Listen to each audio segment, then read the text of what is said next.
Welcome to the Wealthy Woman's Podcast, a podcast for high-achieving women who are great at making money but struggle to build wealth. You'll learn how to take control of your money, increase your net worth, and make more. Ladies, it's time to create a life with more money and more freedom. Let's dive in. Well, hello, everyone. I am so excited about our topic today. Today, we're talking about trusting yourself with money. Yes, this is something that I used to struggle with personally, and it's something that I see with my clients all the time. And so today we are going to tackle this. I want you all to learn how to trust yourself with money. Okay. And before we get into it, I want to let you know that I am working on a really cool workshop that will happen in April of 2024. And you all are going to be invited. I will share more details with you all next week. And this workshop will be offered 3 different times. I will reveal the dates and the times next week, but I want to let you know that there will be an evening option, there will be a morning option, and there will also be an afternoon option because I want as many of you as possible to join me for this workshop. It is going to be something that can really change your life. It can change the way you think about money and ultimately change the results you have when it comes to your finances. I want you all to be able to build wealth. What does that mean? I want you to save. I want you to invest. I want you to get out of high interest debt. I want you to make as much money as you want to make. And I want you to do all of that without going on a strict budget, without feeling deprived, without giving up all the things you enjoy in life, because I truly believe you can do both, right? You can build wealth and enjoy life at the same time. This is my belief. This is what I will stand on 100% of the time. And that workshop is going to help you to figure out how to apply that to your life so that you can do both, build wealth and enjoy life at the same time. So make sure you tune in next week so you can get all of the details and register and secure your spot. And now we're going to go ahead and get into today's episode, which again is all about trusting yourself with money. Here's what I want you to know. There are some signs that you can look out for that could signal if you may not trust yourself with money. And I'm going to go through them. And remember, this is just a possibility. If you do any or all of these things, it doesn't necessarily mean that you don't trust yourself with money, but it could mean that. So let me go through them. And you will know by how you feel on the inside if you're doing this for a reason other than a lack of self-trust. And if you are doing it for a reason other than that and you like that reason, by all means, keep doing it. There's nothing wrong with doing the things I'm sharing with you. But if you're doing these things because you don't trust yourself, I want you to learn how to trust yourself and then decide if you want to continue to do these things, right? Your relationship with yourself is how you think about yourself. And if you do not trust yourself, then there is some work to be done with your relationship with yourself and your relationship with money. And that will lead to lasting change that you can always have in your back pocket to know, I trust myself with money. I don't need to hide it from myself. I don't need to go through all these hoops and do all these little strategies to make sure that I don't touch my money, right? I want you to get to a place where you just fully trust yourself, being with money, having access to money, and still knowing that you don't have to touch it. You don't have to overspend it if you don't want to. Okay, so let's go ahead and get to these signs. The first sign is you hide money from yourself. And I kind of hinted to that already. And this is what it could look like. You hide your money in a lot of different accounts. So you may have like 5 or 6 savings accounts and there's money here, money there, and money everywhere, right? And you're like, I don't want to put it all together because if I see all of this money in one account, then I might spend it, or I might, think that I have so much money and I will feel the need to spend it. But if I spread it out and there's only a little bit of money here and some there and some there, then I won't spend it. The second way you could hide your money is by hiding it in investment accounts that are hard to touch. I have one client who was over investing in her 401k because she didn't want that money coming in to her household because she didn't want to spend it, right? But she really did need that additional income because she was already investing a significant amount in her 401k, and she was investing even more just so that she wouldn't spend the money. And the truth is, she actually could use that money to pay down her credit card debt if she had it coming in. So that's another way if you're hiding money in your 401k or your 403b or in your IRA. Another way you could hide money from yourself is through putting money in a CD. A CD is a certificate of deposit that you can find at any local bank or any local credit union, and you can deposit a certain amount of money in there, and you can't touch it for a year. And then after the year, they'll give you a certain amount of interest, which is usually higher than what you can get from a savings account. Again, there's nothing inherently wrong with putting your money in a CD. But if you're doing it to hide the money from yourself because you can't trust yourself not to spend it, then that's a self-trust issue. And that's something I would love for you to work on. And then the final way, this was a very interesting way. I was at dinner with someone and they mentioned this and I was like, oh my God, I never heard of this before. But again, this is another way that people hide money from themselves. They buy gift cards. So this particular situation, the person was buying gift cards to the airline company. I think it was like Delta. So every time they get extra money, they buy Delta gift cards so that when it's time for them to travel, they have their airfare all ready to go. Again, nothing wrong with doing this, but their motive or their reason for doing it was because, well, I don't trust myself to just have a travel account that I just let money pile up in, because if I see all that money piling up, I might spend it on something other than travel. So I hide the money in a gift card. So when it's time to travel, I'll have the money. So again, that's a trust issue. That's a self-trust issue. Okay. The second sign that you may not trust yourself with money is this. You put barriers in between you and your money. So this is what it could look like. You could have a savings account and you won't allow yourself to have an ATM or debit card attached to it. Or you put your savings account at a bank that's way across town and you have very little access to the money. You have no checks, no debit card, no ATM cards, and the bank is across town, right? And I used to think this was a good strategy, but then when I really thought about it, because I did this myself, I'm like, wow, the reason why I'm doing this is because I don't trust myself. How about I just learn how to trust myself and then I don't have to go through all of these shenanigans with money? Like I could just trust myself. And I want to offer that to you, that you don't have to do all of these things. You can just learn how to trust yourself with money, and your relationship with yourself will be so much more loving. It will be so much more fulfilling. Okay. Another thing that people do is they don't even carry their cards with them because they don't trust themselves. They're like, oh, if I have this card in my purse or in my wallet, I'm going to use it, as if the card has power over you, that it jumps out of your wallet into your hand and makes you spend. No, you have way more power over yourself than you're giving yourself credit for, right? Just because you have an urge, just because you have this thought that you want to spend doesn't mean you have to, right? And this is how you build up that self-trust.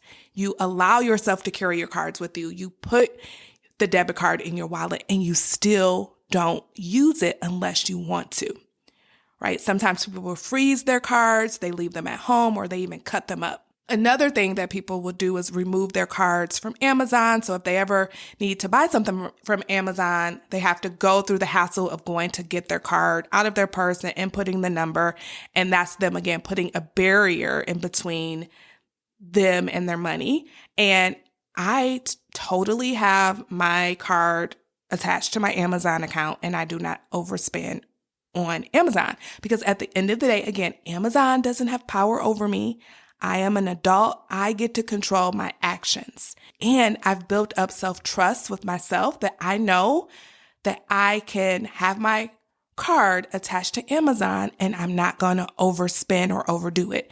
And I want you, my friends, to have that same relationship with yourself. Now, remember what I said at the beginning. These are signs that you may not trust yourself with money. You could do all of these things or some of these things and not have a problem with self-trust. But the problem lies in the reason why you're doing these things. And the ladies I work with, usually these actions are taken as a result of not trusting themselves with money. And instead of working to build up that self-trust, they put these strategies and barriers in place to kind of stop themselves as if they're out of control, as if they have no discipline, when the truth is they do have discipline, they do have control. They just need to discover it. They just need to allow themselves to get to know who they really are, how powerful they really are. And this is the kind of work we do inside of the Wealthy Woman's Academy. Yes, we are building wealth. We are paying off debt. We are saving. We are investing. We are making money. Lots of money, right? Even more than when you started. Most of my clients make more money inside of the Wealthy Woman's Academy because their mindset has shifted. We do all of that inside of the Wealthy Woman's Academy. But the biggest thing, the most valuable thing is this kind of work, this self-trust that people gain with themselves, the ability to build up their relationship with themselves and their money, knowing that they are powerful enough to make a decision and live out that decision and not have to worry about betraying themselves. This is the work that we do inside of the Wealthy Woman's Academy. So if you see yourself in these examples and you're like, oh my gosh, yes, that would be so liberating if I trusted myself, if I could walk around with my cards and not use them, if I could have my card attached to Target or Amazon and not overspend, if I could have all of my money in one savings account and know that it's safe to be there and I'm not going to sabotage myself. That is the ultimate thing that we create inside of the Wealthy Woman's Academy. So if you see yourself in these examples and you want this liberation, you want to live this kind of life, then join us. All you have to do is go to jermainefoley.com/WWA or go to the show notes, click the link, read all about it. If you have questions, if you go all the way down to that webpage, there is a link that you can schedule a call with me to talk about if it's a good fit for you, or you can simply click the button and sign up right from the webpage, okay? I would love to help you inside of the Wealthy Woman's Academy. It is the place to be if you want to do this kind of work with your money. So now that you know the signs, it's time to talk about 5 ways you can build financial trust with yourself. Now, if you are like most of my clients, this will resonate with you. You're successful in almost every area of your life, except money is this one area that you still struggle with. And you're like, I don't know what it is about my money, but this is the one area where I'm not as successful that I want to be, where I'm not reaching the goals that I want to reach. I'm reaching them in my business. I'm reaching them in my career. I'm reaching them in my relationships. I'm reaching them in my personal life. But when it comes to money, this is my one area. If that is you, then these 5 strategies can totally help you to clean all of that up and to have a fulfilling life when it comes to your finances as well. Number 1, acknowledge your financial accomplishments. Here's the thing. It is so easy to forget all of the successes and all of the progress that you've made with money. And listen, I don't care who you are, we all have at least a few of them. And one of the ways that you can really help yourself remember is to just write a list. I recommend you get a sheet of paper, like a loose leaf sheet of paper or like a notebook that is full size, like the 8.5 by 11s, and sit down and make yourself fill in every single line, showing or telling yourself how you have been successful with money. Literally, it could be, I got a raise, I got a promotion, I'm making all this money, I pay this bill on time, that bill on time, I'm generous, like whatever it is, because you have to let yourself recognize that you are better with money than you think you are. And while you're doing that, you can also add things that you have improved along the way. Maybe you've been listening to the Wealthy Woman's Academy for a while, and because of that, you've improved certain areas of your life financially. Write a list, add those to the list. Allow yourself to not get up from your writing session until you've filled up that entire page, outlining your financial accomplishments and your financial improvements. Okay? That is where we want to start.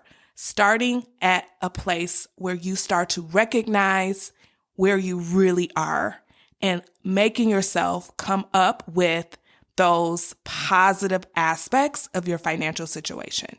That is the perfect place to start. Then, number 2 is to let go of perfectionism. Winston Churchill said that perfection is the enemy of progress. And sometimes we expect ourselves to be perfect when it comes to our money. And I want to offer this concept to you. This is a concept that I learned in my coaching certification. For those who do not know, I am a certified coach through the Life Coach School, and Brooke Castillo is my teacher, and she talks about this B- concept, and I've made it into the B+ concept, where instead of trying to get the A+ with your money, let's just go for a B+, which means you're not going to get it right 100% of the time, which means you're going to make mistakes, and that's okay. Right? Because the goal is progress over perfection.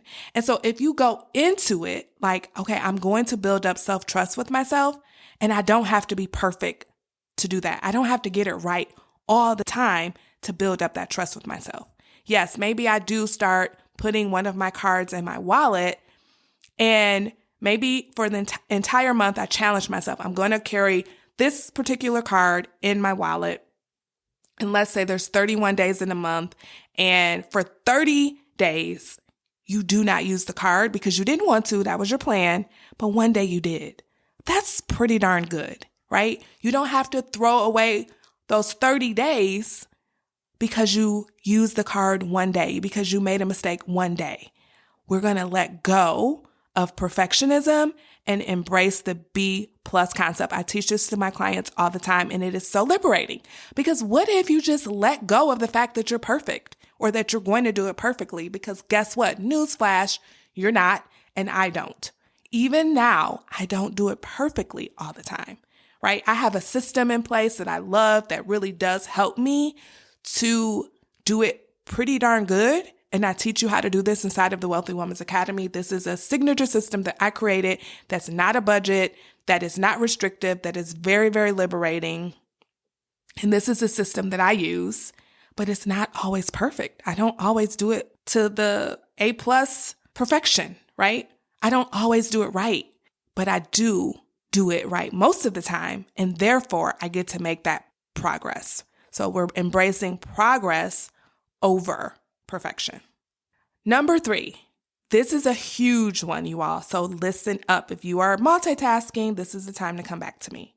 Number 3 is to vow to have your own back at all times. Everyone, as I said earlier, makes mistakes, including financial ones. And those mistakes don't define you or your ability to learn how to handle money well. You are a human, and humans are expected to get it wrong sometimes. But here's the key. No matter what, I want you to have your own back. And this is how you do it. You don't beat yourself up, right? And here's some examples of beating yourself up. I should have known better. I should have done it differently. See, I don't have any self-control. I have no discipline. I'm just bad with money. I'm just not good with this. I'm just bad at math. Right? Oh, this is just the one area I can never figure out. I should do this. I shouldn't do that. You just should all over yourself. And when you decide that you're not going to beat yourself up, you do this instead. You say, I did the best I could with the skills, knowledge, and support I had. I really want you to think about that. Back when you made money mistakes, a lot of times you didn't have the knowledge, you didn't have the skills, and you didn't have any support. And so that is why you made the mistakes, right? So truthfully, you really shouldn't have known better because you didn't have all of the knowledge, the skills, or the support that you needed back then. Right? And now that you do have more knowledge, now that you are building up your skills, you can take that and make different decisions next time.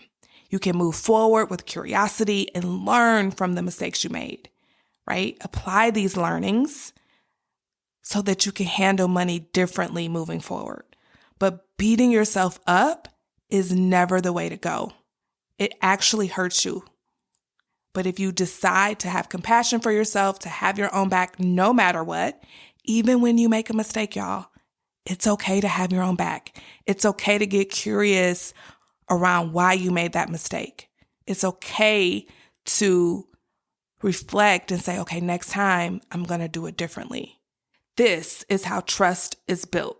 You do, you learn, you pivot, and you move forward. You get out there and you make some mistakes. You try some things. You do some things, right? Remember, B+. We're not trying to get A+ here. We're just trying to get B+, which means you're going to get some things wrong. And that's okay, but we're going to still do things. We're still going to take action to build up that wealth that we want to build. And then we're going to learn. And then we're going to pivot.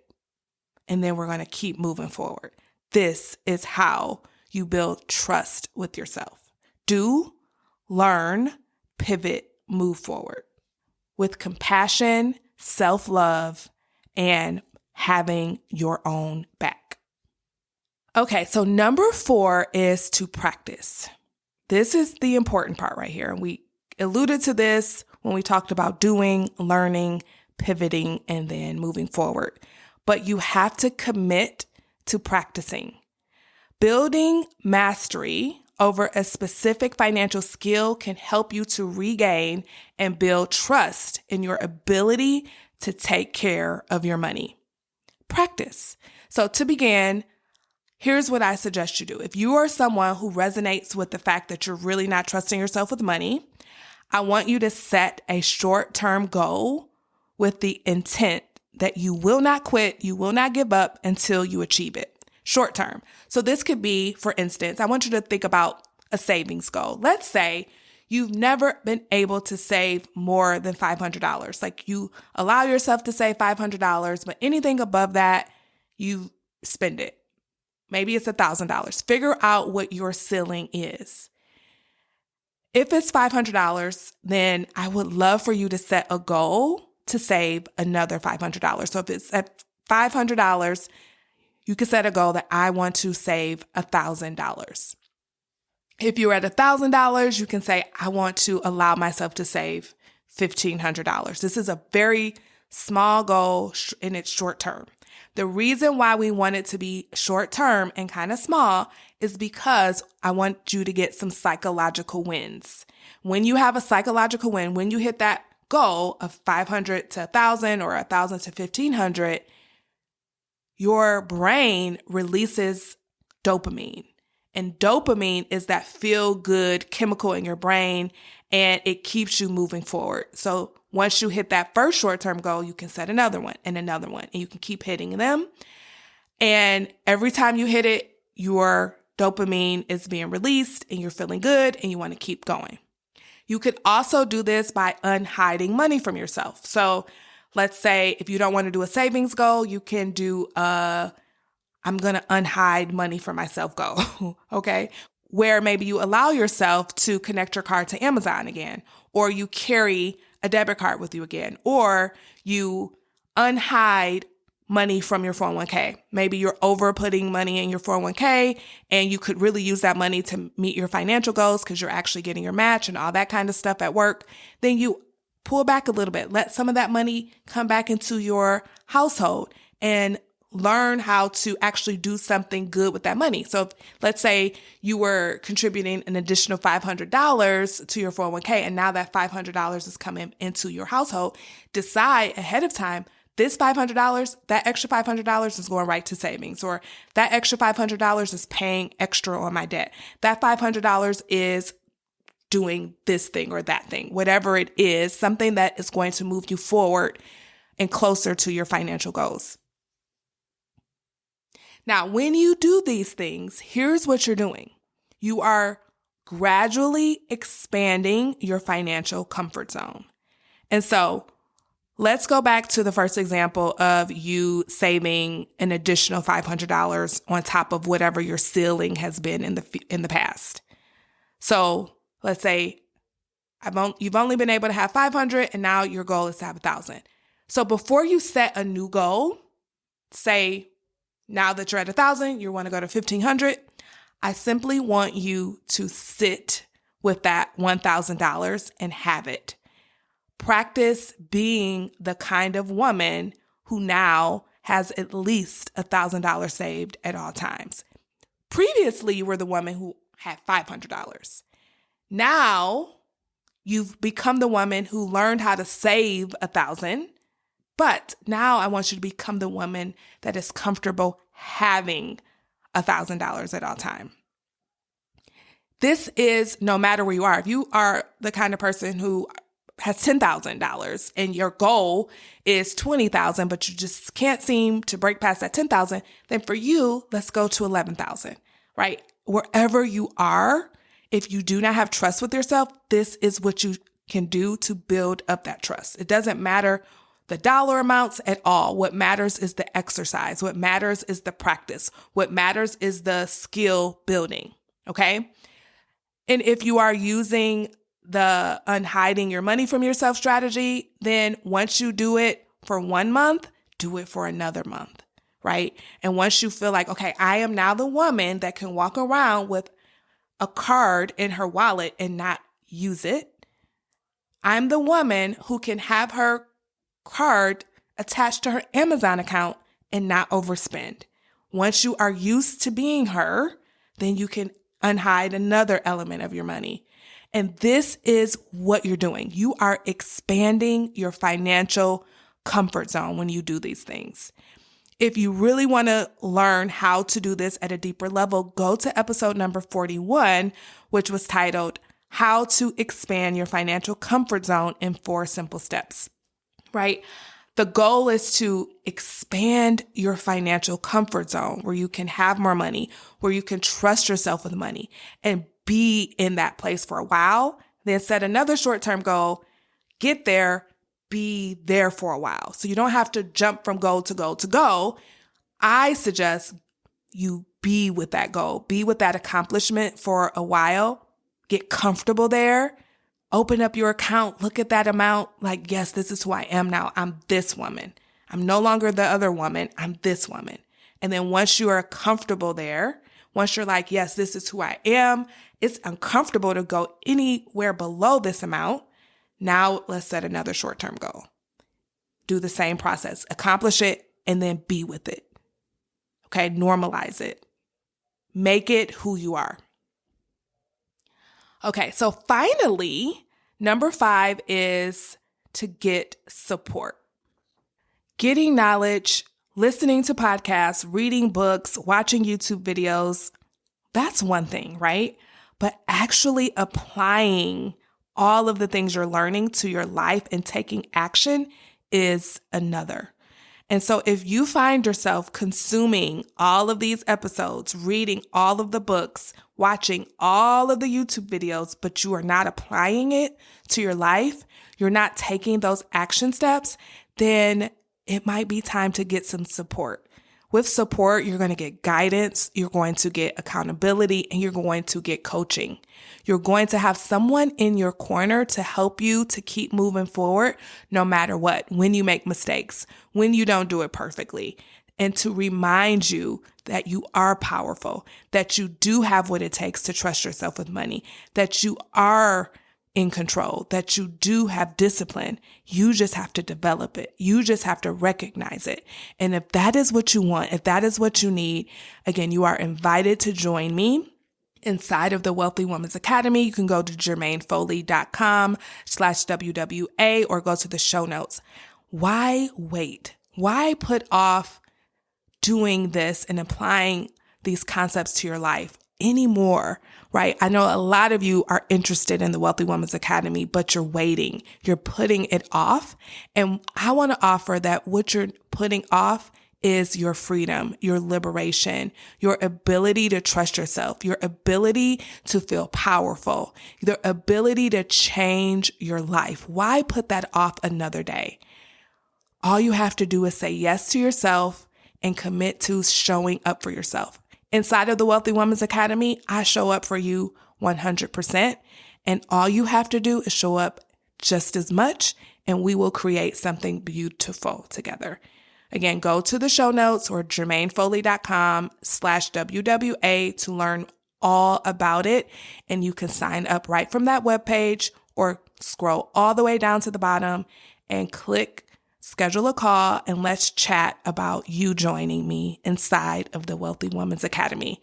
I hope you have a wonderful week. See you next time. Bye-bye. Hey, before you go, if you're ready to create a life with more money and more freedom, then you're invited to join the Wealthy Woman's Academy, my signature coaching program where you'll learn how to take control of your money and build wealth without sacrificing your lifestyle. To get started, head on over to jermainefoley.com/WWA. That's Jermaine with a G. See you over there.